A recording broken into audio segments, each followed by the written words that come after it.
because within this parsha is the annunciation to Abraham and Sarah that Isaac's going to be born, the destruction of Sodom and Gomorrah, the birth of Isaac, and then Abraham taking Sarah down to Egypt and passing her off as his sister to Pharaoh, and the repercussions from that, the birth of Isaac, and then the expulsion of Hagar and her son Ishmael, and the Akedah, the sacrifice of Isaac, all in one portion.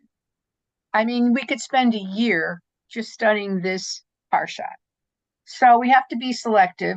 On the other hand, I don't like to just, focus on a sentence or whatever, but I have, and I think, I always feel like this. The Torah doesn't change, but we change. And then the Torah suddenly seems different. You know what I mean? Suddenly we're seeing different things.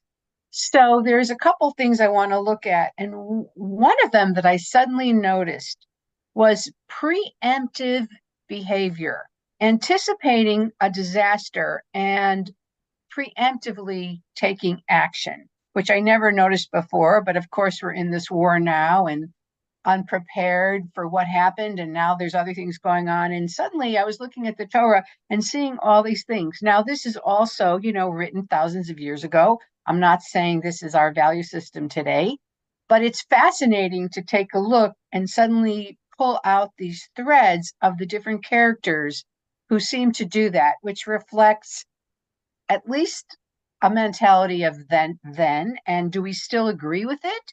Do we need to reinterpret it? So I thought we would, and also there's this very confusing understanding of God in this first section, which I think is really interesting to explore. Is God a person? Is God an angel? Is God God? I mean, it's all over the place. So that's how I thought we'd look at that as well. And then, there's so many other things to look at. The relationship between Abraham and his two wives, and what a mess that is, and how he doesn't know how to, basically navigate between his two wives. So, and his two sons, So, and also the idea that in this parsha is where we really see that Isaac and Ishmael were brothers, and that we share this tradition with the Muslim world, and yet we're still so at odds. It's kind of tragic. So anyway, all right. So, and not kind of tragic, it is tragic. So I want to start with sharing our screen and looking at the beginning. And now this is Parshat Vayera, which means, and he saw, and he appeared. He suddenly appeared. And this takes place in the end of the last Parsha. Abraham circumcised himself and his son Ishmael. And the rabbis, the commentaries say, he's sitting in his tent and all the sides of the tent are open, and he's recovering from his circumcision, first of all. So he's kind of weak. But this idea, I'm going to come back and stop sharing for a minute and tell you, this is so interesting, that the tent is open on all sides. I think in Judaism, or if you don't know, sometimes we look at the narrative and we find tradition, or we just find teachings about how to behave right out of the narrative. So there's two narratives. This narrative tells us two things. First of all, the sides open on all four. That is the first chuppah. The chuppah in a wedding, the wedding canopy, is based on this idea of open on all four sides. So and they say this is, like Abraham and Sarah. Second of all, it's also, and there's a huge treatise about how to receive guests and the importance of hospitality. And another reason Abraham is sitting with the tent open on all four sides is to see if there's any guests or anybody coming that he could welcome. And in the Muslim tradition, welcoming guests is also extremely important. It's amazing how there's a lot we share in terms of our traditions or our rituals. Very important to welcome guests. So that's two things that we see. I really wish people would turn on their camera. It's so weird. that you're not, honestly. Okay, so anyway, all right. So it starts here, and let's just start reading a little bit, and then I'm going to ask you some questions. So, Merle, would you like to read? Okay, can you hear me? Yes. The Lord appeared to him by the oaks of Mamre as he Okay. sat at the door of his tent in the heat of the day. He lifted up his eyes and looked, and behold, 3 men were standing in front of him. When he saw them, he ran from the tent door to meet them and bowed himself to the earth and said, O lords, if I have found favor in your sight, do not pass by your servant. Let a little water be brought, and wash your feet and rest yourselves under the tree, while I bring a morsel of bread, that you may refresh yourselves, and after that you may pass on, since you have come to your servant. So they said, do as you have said. Okay, so I don't want to discuss yet, but I want you to be aware that it says the first sentence is Vayera, and God appeared to him. And where? Who? And then he sees 3 men. Are the 3 men God? Who's God? Who's Adonai in this? It's very mysterious. And he's feeding them. And he says, he says, I love it. Let me give you a little morsel of bread. And then what does he do? So, Peg, would you like to read? But you're muted. Peg, you're muted. Can you unmute? No, can't unmute. Oh, all right. So who else would like to read? I Alex. got it. Oh, you got it. Okay, Peg, go ahead. And Abraham went quickly into the tent to Sarah and said, quick, 3 seahs of fine flour, knead it and make cakes. And Abraham ran to the herd and took a calf, tender and good, and gave it to a young man who prepared it quickly. Then he took curds and milk and the calf that he had prepared and set that before them. And he stood by them under the tree while they ate. Keep going. They said to him, where is Sarah, your wife? And he said, she's in the tent. The Lord said, I will surely return to you about this time next year, and Sarah, your wife, shall have a son. Okay, And who's Sarah, saying this? Who's yeah, saying this? Stop a second. the I'm Lord. not at, can you hear me? Yeah, It's not, I'm not asking you for the answer, but I'm asking rhetorically, and we'll talk about it. The angels are eating. Suddenly it's God. Is God there? Is God the angel? Is God the person? It's very mysterious. And okay, and continue. Okay, it seemed to me that all the people who are eating and being welcomed are asking about his wife, but the Lord said, I'm going to come back next year. All right, And keep going. promising a son. And Okay. Sarah was listening at the tent door behind him. Now Abraham and Sarah were old, advanced in years. The way of women had ceased to be with Sarah. What does that mean? Okay.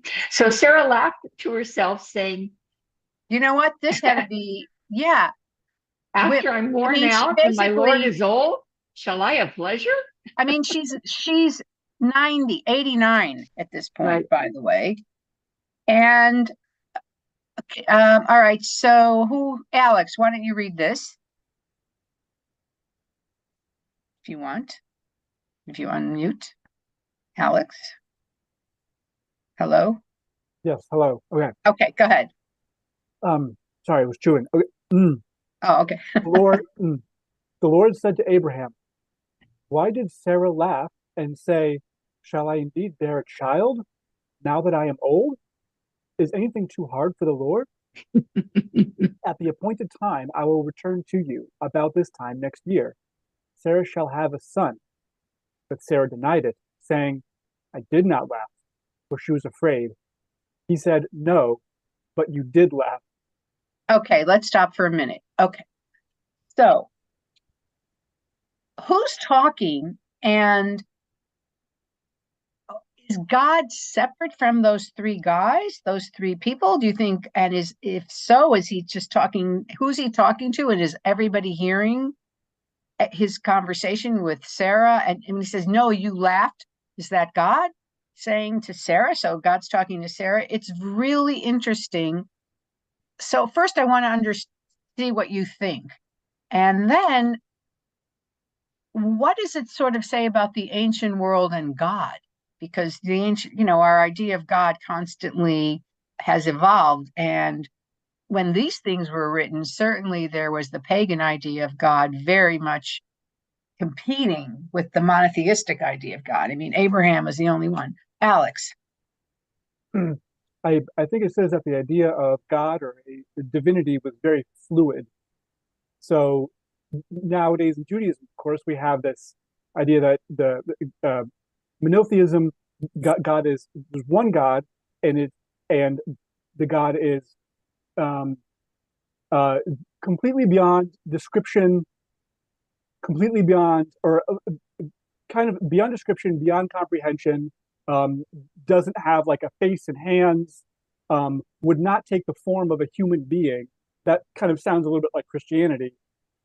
But we see here in the Torah that God sends angels. God takes the form of this and that, which is, like you said, is kind of it sounds sort of like a pagan thing, vaguely reminiscent of the ancient Roman or Greek religion, something like that. So I think the the concepts of God back then were very fluid and still being developed to what we know today. I think that's a really good observation. Does anybody else have any thoughts about this? Yeah, Ben. Thank you, Rabbi. But hasn't God appeared, as a burning bush and other forms? So God doesn't have to appear as, a 42-year-old man, standing there talking. God can be a presence. Right. So, but it says the Lord appeared, and then Abraham saw these three men coming toward him. But again, So appeared could be, it seems vague to me. This, it could be a cloud. It but appears do as you think it's two separate experiences, or is the appearance through these people?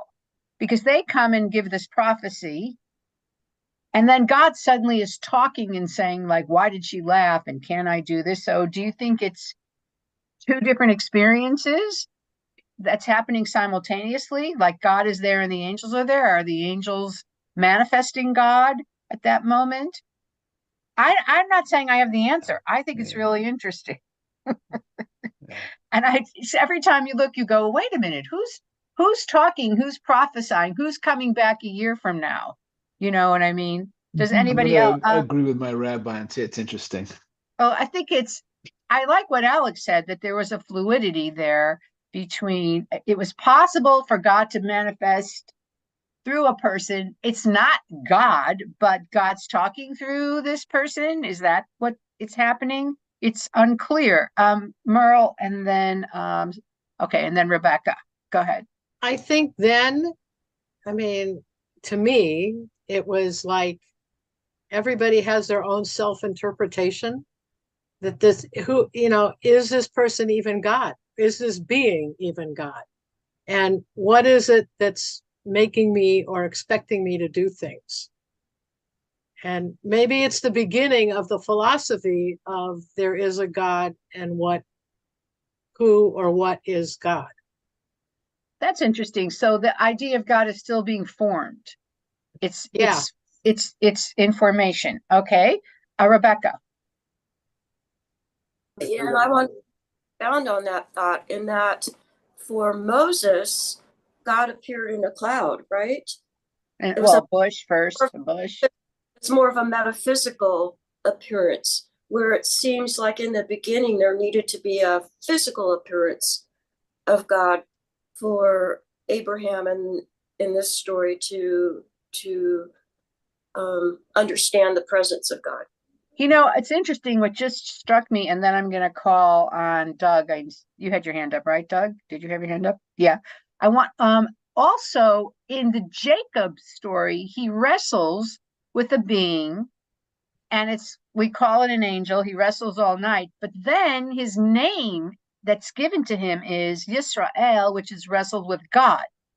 So again, there's this fluidity of a being or an angel or God in a physical manifestation in these early early stories. I mean, these stories are 4,000 years old.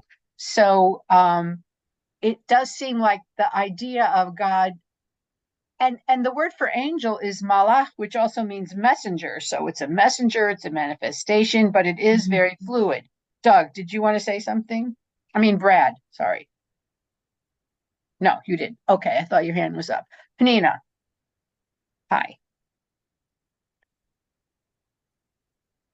Unmute. Okay. I think the whole idea of Abraham and monotheism, the whole philosophy needed other people to practice or to bring it to, how do you call it, to fruition, to manifestation.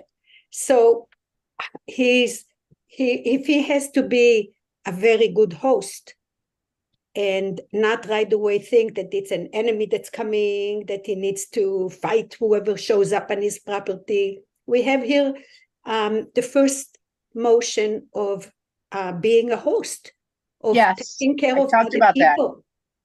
And that's very important to understand where the whole idea of this monotheism is developing and what for.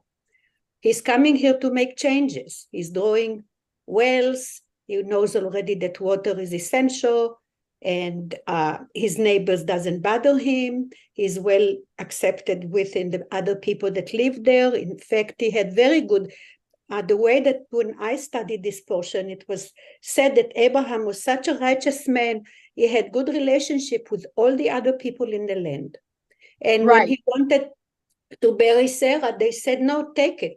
And they gave him the but we're not talking about that. I know, we're not there. So in the beginning, I think it's the practice.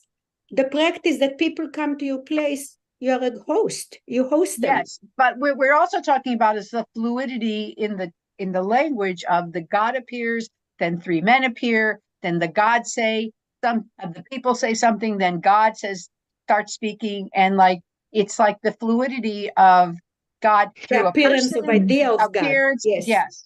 So so there's this idea, and then there's this very famous conversation. But then the men move on, or the angels, they're referred to as angels in the next chapter. But before that, God and Abraham have this fascinating conversation that we're going to look at. That's very famous. But I don't think we're going to get to the Akedah, where God tells him to sacrifice Isaac. But the point is the contrast between Abraham's response when he's told to sacrifice his son, which is basically nothing, just doing it, as opposed to this. And this is also like from God, a preemptive strike or a punishment or something. So I want to look at this. So then I don't think it was a punishment. I think it was just the idea shows up. I'm talking about Stone. Yeah. Okay. So then and by the way, I think you all know this, but you may not.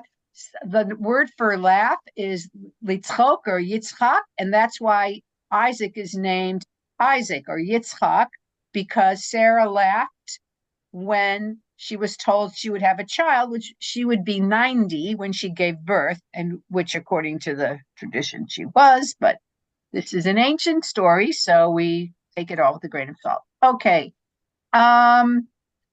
Let's see. Brad, do you want to read? Even though I know you're having a lovely lunch at the moment, because I can't see you all, so I'm kind of. I'll read that, Rabbi. I'm going to have Brad read first. Okay. Let me. I don't know. I'm on my cell phone, and I really you can't see read. It's too small. Okay. I apologize. It's okay. I want to make this. How do I do this now? How do I turn this into smaller? I hate Zoom, honestly. I wish we could meet in person. How do I do this? All right, I'll just move it away. Okay. Go ahead, Donna. Okay, are we at them? 16. Okay, got it. Okay. Then the men set out from there, and they looked toward, hold on one second. They looked toward Sodom, and Abraham went with them to I'm on my phone, set them on their way. The Lord said, shall I hide from from Abraham, what am I going to do? About to do, seeing that Abraham shall surely become a great and mighty nation, and all the nations of the earth shall be blessed in him. For I'm sorry, this phone is jumping around. All The right, phone is let's actually, stop for a minute. Let's stop for a minute. yeah, So, yeah. interestingly, the Hafetz Chaim, which was a great 18th century rabbi, talked about how do you treat guests. And part of it is like you welcome them. And part of it was from this little section that you walk them out and you walk down the road with them a little bit. You don't just say goodbye at your door. If you're really a gracious host, you actually walk down the walk a little bit. From this, how Abraham was walking and with the men till they left. And then God says, shall I hide from Abraham what I'm about to do? For I've chosen him that he may command his children and his household after him to keep the way of the Lord by doing righteousness and justice, so that the Lord may bring to Abraham what he has promised him. So it's interesting. He's talking about righteousness and justice. And then, okay, Rebecca, why don't you read 20? Then the Lord said, because the outcry against Sodom and Gomorrah is great, and their sin is very grave, I will go down to see whether they have done altogether according to the outcry that has come to me, and if not, I will know. So the men turned from there and went towards Sodom, but Abraham still stood before the Lord. Then Abraham drew near and said, will you indeed sweep away the righteous with the wicked? Suppose there are 50 righteous within this city. Will you then sweep away the place and not spare it for the 50 righteous who are in it? Far be it from you to do such a thing, to put the righteous to death with the wicked, so that the righteous fare as the wicked. Far be that from you. Shall not the judge of all the earth do what is just? And the Lord said, if I find Sodom 50 righteous in the city, I will spare the whole place for their sake.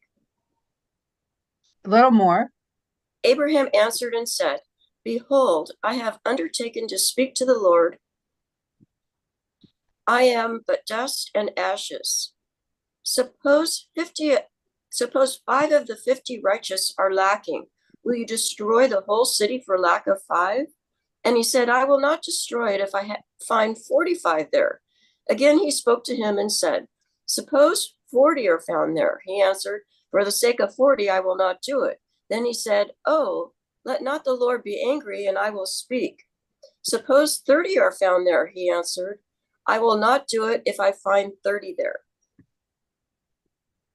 He said, behold, I have undertaken to speak to the Lord. Suppose 20 are found there. He answered, for the sake of 20, I will not destroy it. Then he said, oh, let not the Lord be angry, and I will speak again, but this is once. Suppose 10 are found there. He answered, for the sake of 10, I will not destroy it. And the Lord went his way, and he had finished speaking to Abraham, and Abraham returned to his place.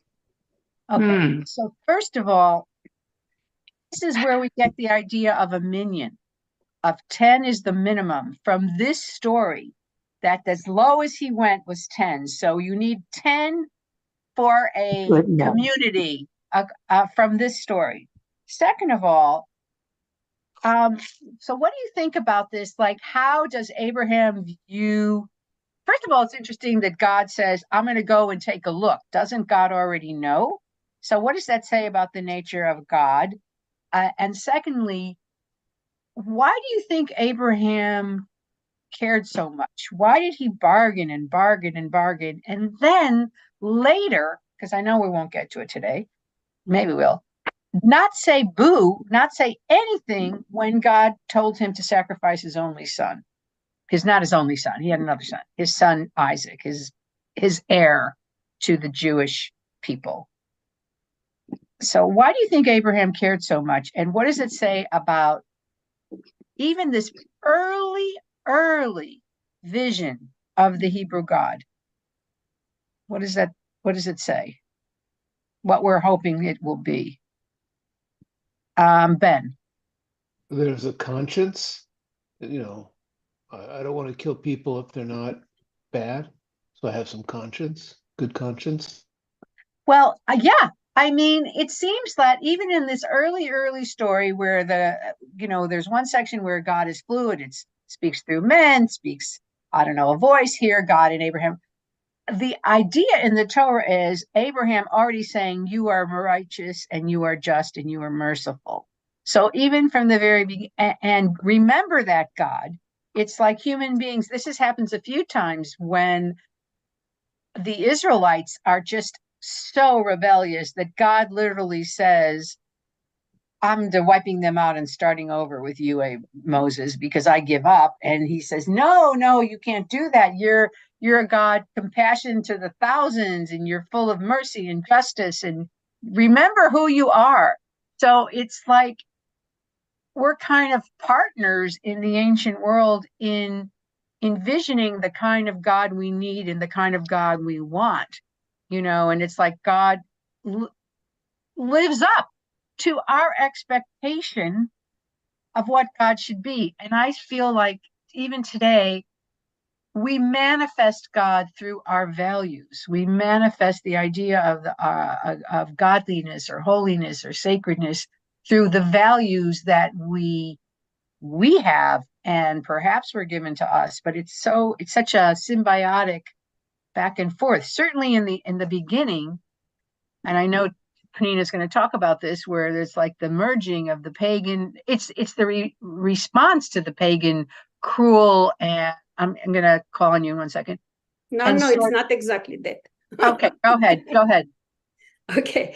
I think, first of all, what we're learning here is that you cannot bargain with somebody else's life. You cannot promise for somebody else because it's just not going to happen. That's a remnants of a mentality of a tribe. It's like what it teaches us here, that even though it was Abraham's nephew, each person has to be responsible for his own actions. But he did bargain. But how do you justify that? It didn't happen, but God was willing, apparently. Well, there was something that happened before that. Lot was captured by some people. Some enemies. And Abraham took 300 people and saved them. And he winds up going to live with the same cholera, excuse my language, that took him. So Abraham is trying to bargain for somebody else's life, but that person is going to do whatever he's going to do anyhow. So it teaches us that it's the individual that's important regarding taking responsibility for their own actions. You cannot promise on somebody else's life because that person is going to do what he's going to do anyhow. And that's it. Before I respond, Brad? Rabbi, you began the session today by talking about all the different things that are in this Parshat. And I mean, when you think about it, the uniting thread, I think, amongst them all is that in some way they all include Abraham and God in one way or the other. Right. And what we're seeing here in a very sophisticated character portrayal, if you think of it in terms of literature, is the different sides of each of these characters. I mean, obviously, we're seeing and contradictory sides. Abraham, in one case, speaking up, in the other case, not speaking up. In terms of God, the different emanations of God, whether it be a more monotheistic version versus an emanation, which is more of an angel, which is more of a human, possibly. So it's filled with contradictions. And I think that's the strength of the text, is that it's not just presenting a single view, it's showing these characters in all of their diversity and all of their complexity. I agree with you. And we're going to see, Abraham is a very complex guy, and he's actually seems to be more adept in the public domain than in the private domain. In the private domain, he kind of withdraws and doesn't have an answer for things, which is also very interesting and complex. He is a very rich character. And I think, the Torah, or later on, things become a little more simplistic, but right now, you're right. In these ancient stories, we are kind of recognizing all the multiple sides of this character and of God and of our relationship with God. That he could even think he could bargain with God, and that God would agree to bargain and say, okay, you're right, I will. And then Peninnah saying it didn't matter because there were no righteous people. You have to save yourself. And anybody else have a comment that I missed? Okay, so they go. So, we talk about this wickedness, and the wickedness is really profound. The rabbis go into much more detail of how they tormented people, but even in the text, we're going to see the wickedness of these sodomites. And as Peninnah said, Abraham saved saved Lot, his nephew, from being kidnapped and taken by the enemies. And when he came back, he said, okay, Lot, where do you want to live? And Lot chose to live in Sodom, which was the most wicked city in the region. So how wicked were they? I don't know. Let's take a look. Okay.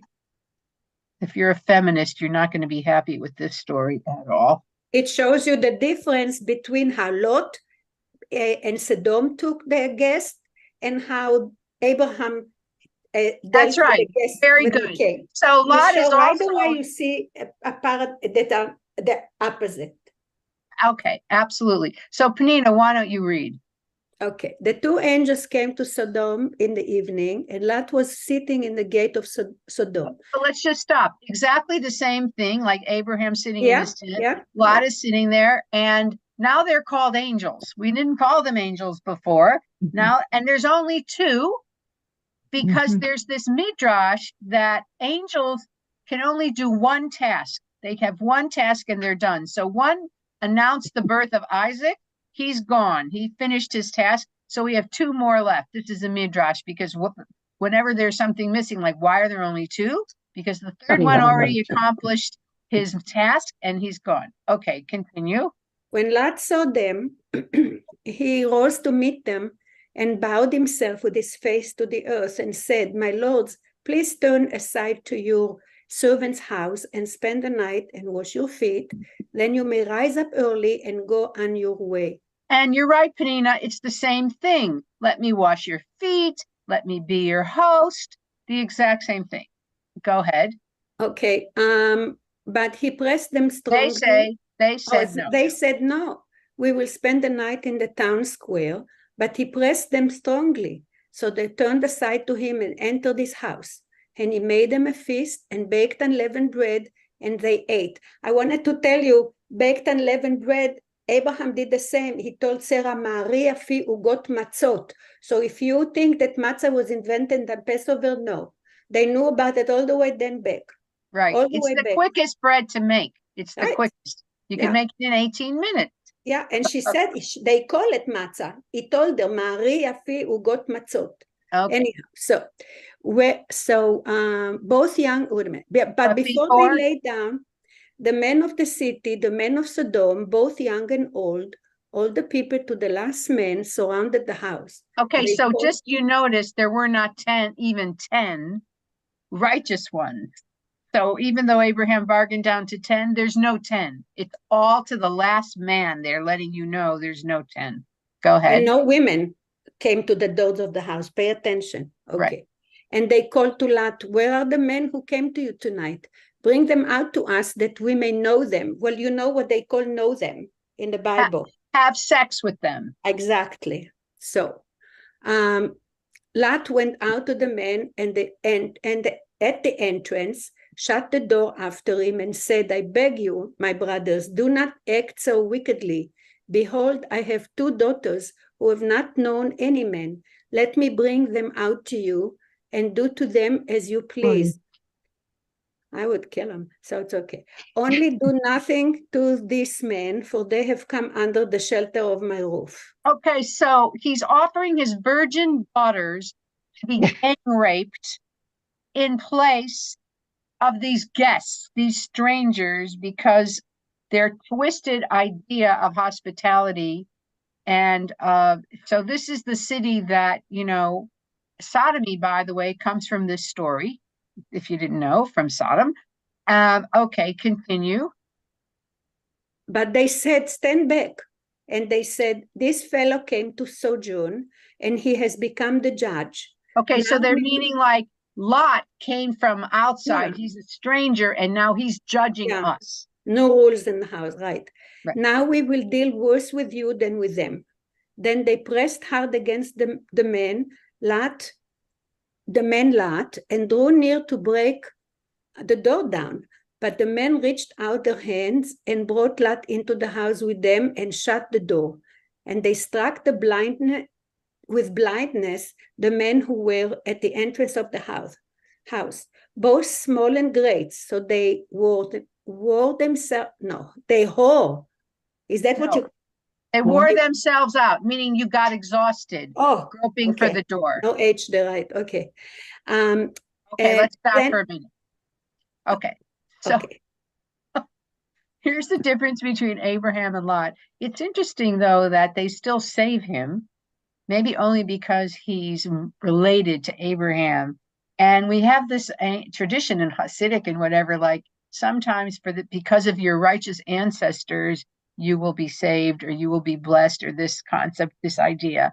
But Lot was willing, and there's no commentary on it. There's no shocked by the angels. There's nothing, no response. It's just that the men say no, and now we're going to do the same to you. And the angels make everyone blind. So until they're exhausted, they try to get in, they wear themselves out, and the men leave. So this is the horror and the wickedness of this town that's going to be destroyed. There's absolutely no redeeming value in this town. So that's, what's happening. Okay, so any comments or questions about this? Yes, Rebecca. I'm confused. So at the top of 19, it says two angels. And then those are the two visitors who were the three visitors came to Abraham and he fed them. Okay. And then they went on their way towards Sodom. One of them disappeared. So there's only two left. Okay. So those are the men, the two Those angels. are the men. Okay. Now they're called angels. They're messengers. Now they're angels. Exactly. There's this fluidity. Who are they? Are they angels? Are they men? But it's the men. Those two of the three who had food with Abraham, and they announced. The third one said, your wife's going to have a child. And he left because according to the rabbis say, well, why is there only two? Because an angel can only have one task at a time. He did his job. He said, you're having a child. Goodbye. He's gone. Now we have two left. They go to Lot to tell him basically get out of town because this place is going to be destroyed. So then do you have any other question? Do you understand what happened once they got there? Okay. Any other comments or questions about this? Penina. I think that there were angels before the deed was actually happening. Once they tried to rape them, once they were saved, once they went on their way, they're calling them malachim, or the other way around. There is a transformation after the deed was. No, but they're called malachim before. They're called angels as soon as they reach town. But now that it happened, now they're people. They're living. That's like, you understand. There is like they filled up the purpose of showing us how it's supposed to be. Once it was done, they're people already. They're people, but they still have another purpose because they're going to tell Lot to leave. Yes. So but here's another thing. Have you ever had people in your life? I've had this happen a couple times where they're human beings, but they bring you these messages that change your life. I've had this happen. And I think I know this person, but it was almost like an angelic manifestation. And it happened to me when I was working at Wilshire Boulevard Temple as a Sunday school teacher or a religious school teacher. And I wanted to go to rabbinical school. And this is like when I was thinking about it, but I couldn't find any rabbinical school that didn't make you go to Israel for a year. And I was a mother with a child and working. I couldn't find anything anywhere. I'd asked around, there didn't seem to be anything. And I'm walking across the Irmis campus, and Steve Brewer, who's the former executive director of the temple, who I hadn't seen in 5 years because he retired, happened to cross my path out of the blue. And he said, "What are you up to?" And I said, "I'm looking for a rabbinical school, but I can't find anything. I'm going to give up." And he said, "Have you heard of the Academy for Jewish Religion, which was a brand new rabbinical school that was part-time, that did not require you to go to Israel?" I said, "No." And he said, "That's for you." And he walked away. And I never saw him for another 5 years. I'm not kidding you. And I went, Well, "What is he talking about?" And I looked it up, and it was exactly for me. And I ended up being accepted like in a month. I applied immediately. But it was like this person floated by, said, gave me the answer, said that, and he said, "That's for you." And he left. And I thought, it was a messenger. The word for angel in Hebrew is also messenger. And I felt like, so out of the blue, it's like these angels showing up to Abraham and telling him you're having a child. So I don't know, very mystical, very special, and did change the course of my life. So maybe that's the kind of people, you don't know, they manifest as humans, and yet they have some message for us. This happened a couple other times, but that was the most profound. Okay. So Lorraine, I see you're here. Welcome. Would you like to read?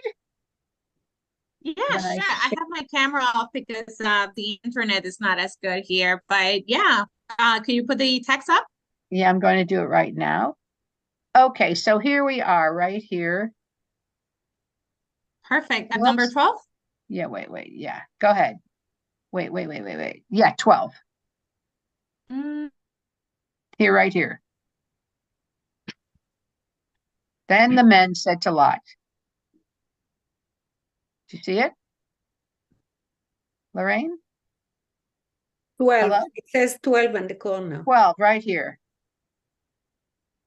Okay. Would you like me to read? Because my internet is coming in and out. Can you read? Yeah, go ahead. I can read. Sure. All right. Then the men said to Lot, "Have you anyone else here? Sons-in-laws, sons, daughters, or anyone you have in the city? Bring them out of the place. For we are about to destroy this place, because the outcry against its people has become great before the Lord, and the Lord has sent us to destroy it." So Lot went out and said to his sons-in-law, who were to marry his daughters, "Up, get out of this place, for the Lord is about to destroy the city."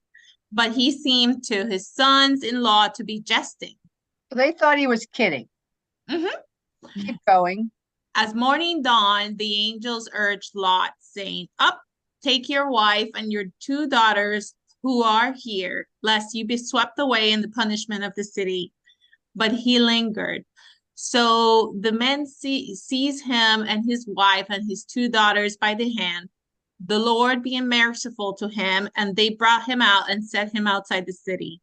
So he didn't even rush out. He was like, "Well, maybe I'll leave, maybe I won't." So they grabbed him and his wife and his 2 daughters and said, "Come on, let's go. Get out now." Go ahead. A little You want more. me to continue? Yeah. Okay. And as they brought them out, one said, "Escape for your life.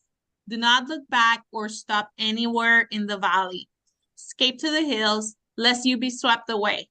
And Lot said to them, "Oh no, my lords. Behold, your servant has found favor in your sight, and you have shown me kindness in saving my life. But I cannot escape to the hills, lest the disaster overtake me and I die. Behold, the city is near enough to flee, and it is a little one. Let me escape there. Is it not a little one? And my life will be saved." So basically, they said, "Run to the hills." And he said, he's arguing, "No, I want to go to a city. There's a little town. Let me go to the town. Don't make me go to the hills. I mean, I can't live in the hills. I'm an urban guy, Okay.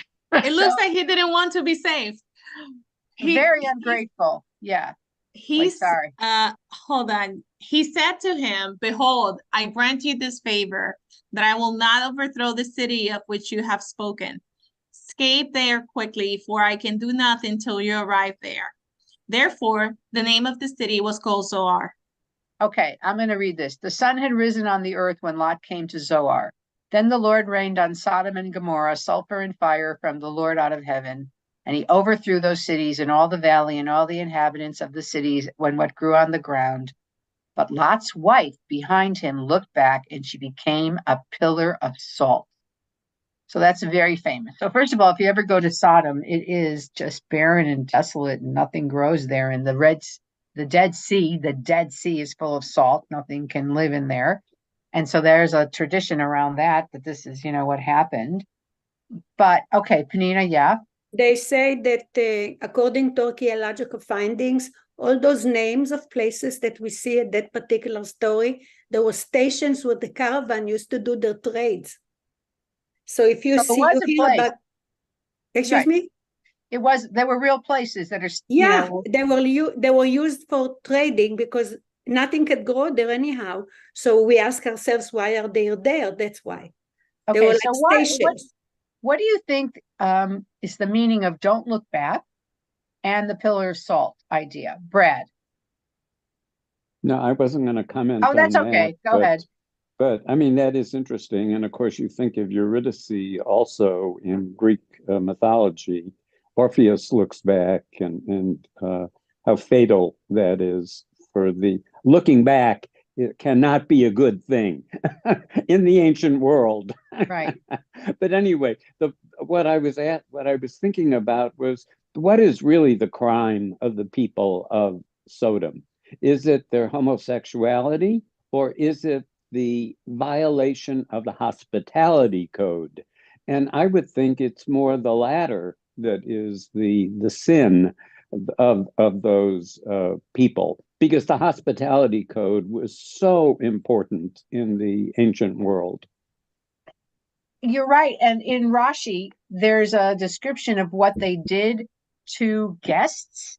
This is so horrible. And I remember learning this when I was like pretty young, like in grammar school. They had a special guest house. This is Rashi, you know what I mean? Like, what could be so horrible? So this was what their idea was. They had a special guest house, and they had beds that were too short and too long. And they put people in the bed that was too short and cut their legs off to fit the bed. And if they were too long, too short, they'd stretch their legs out to make them fit the bed. They were incredibly cruel. I mean, this is like the idea of, commentator like 2,000 years later or whatever, but this idea of torture, you're right. And it is part of the hospitality code, which I hear what you're saying, because it was in a guest house. So, but it seems but what about Lot's willingness to give his daughters over, the lack of value of women? Take my daughters. I don't care about them. But just don't break the hospitality code. I think you're right. And you're right. Looking back seems to be, some kind of terrible behavior. What do you make of the salt? Anybody? The pillar of salt. And there was, yeah. I think it's the salt a preservative. God didn't want to preserve that sin. That's interesting. That's pretty interesting. There's also a Rashi about that. I have to go. Okay. Shalom. Shalom. Brad, do you still have your hand up? No. Because your hand is your thing. Anybody have any idea what is a pillar of salt? I mean, there is a commentary about what it is. Penina, what's your idea? I think it's when you take meat and you put salt on it, the blood comes out. So it's kind of like a cleanser, something to take, or to literally take the essence out of that person, or out of the object that you're salting. Right, you're like removing their life force. That's interesting. So, Ben, did you have an idea? Yeah. This is a little bit out there, Rabbi, but our bodies are mostly water, and salt is just one of the elements that we're made of. I remember Star Trek; they had some weapon that would would reduce you to a handful of salt crystals, basically. That's all we are. That's interesting. Not to compare the Bible to Star Trek, but That's No, kind of it's all we okay. are. I mean, hey, The in Torah. Star Trek, what's his name?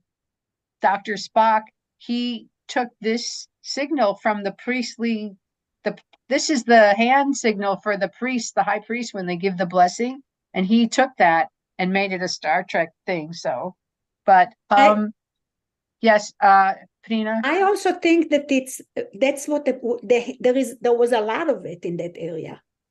A lot of what? She became a part of the pic, like a part of the scenery, a part of the whole geography. It's like she froze, but this is what everything was there. Salt. We know that till today. Right. That's what it also reminds me the of Dead Sea, Sodom is right there. It's all today. It's a tourist place. There is a lot of you get bathe, not massaging. When they put the mud on you, it's supposed to be yeah. I know because that. of all the salt. They have a lot of minerals. There is a company that does cosmetics. Yeah, I know. I used it like 20 years ago. They used to ship the little jars from Israel, and it was made out of stuff that was taken from Dead Sea. Yeah. Yep. Okay. Brad.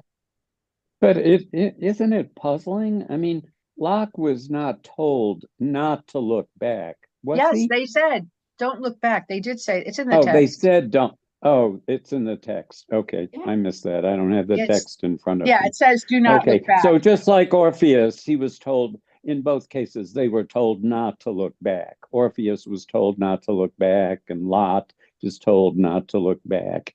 And then there are ramifications for looking back.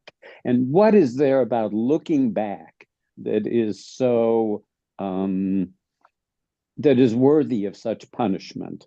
Why is looking back such a bad thing? You miss it. She missed it. She was yearning still for it. Regret for the evil, or regret for whatever is behind you, possibly. It's interesting. Yeah, it's like, well, the commentaries in the Midrash is that, and then there's some feminist Midrash that actually feel sorry for her because she left behind her married daughters. She left because remember her sons-in-law, he took his two virgin daughters with him, the ones he had offered, and you'll see what, if we have a moment, what they offered to do. But she's looking back at her children.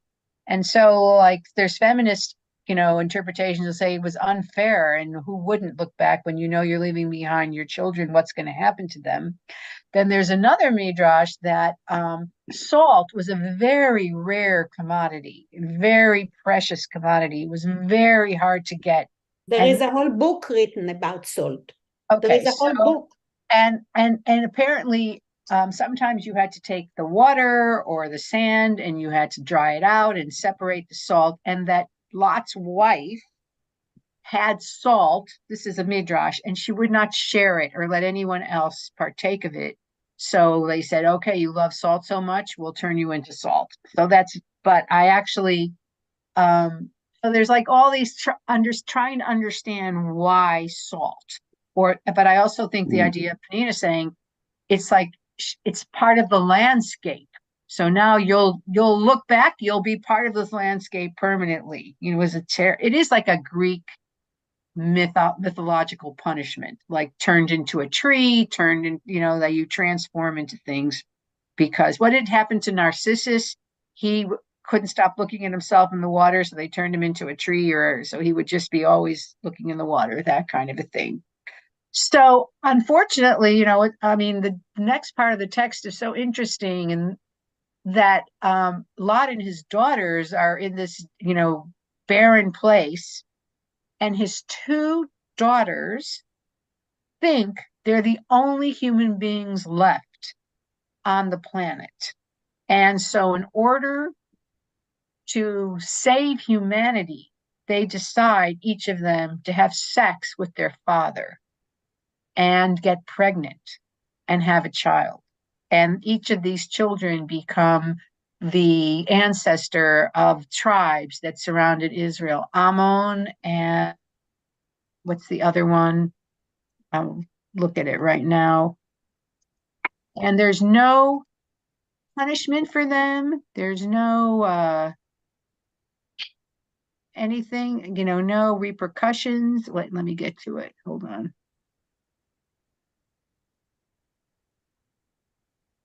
Okay, and then the firstborn said to the younger, here it is, they said, our father is old, not a man on earth to come to us in the manner of all the earth. Let us make our father drink wine, and we will lie with him that we may preserve the offspring of our father. Well, also that they think they're saving their family, but they also, according to the, Midrash, they didn't think there was anyone else there. And, I'm sorry about this. And so they give him wine. I don't know where they got wine, running from, destruction, Right. but they have wine. Oh my God, this thing is terrible. Sorry about this. I'm not going to take myself off of it. Well, if And it was a trade station, then they must have had some wine there that they took with them. maybe, and then the daughters, they both slept with them one night. They became pregnant. And the first one bore, Moab. Okay, that's one of the enemies of Israel. And the other one was Ben-Ami, and he's the father of the Ammonites. So they each became, I don't know that the Ammonites Ammon were such terrible enemies, but the Moabites were enemies of ancient Israel for a long time. And then ironically, Ruth, who became the ancestress of King David, was a Moabite woman. And so she maybe redeemed that or whatever, but it's all connected. And then in the very next section, Abraham goes to Egypt because there's a famine, and he passes off Sarah as his sister because he's worried that if they know she's his wife, they'll kill him. And she's put in Pharaoh's harem. And then Abraham actually says, well, she is my sister. And there's this implication that they are half siblings, which is also from ancient Egypt, as we know, very common among royalty. So there's all of this blending of the ancient pagan world and Judaism in these early myths. Did you want to say something, Brad?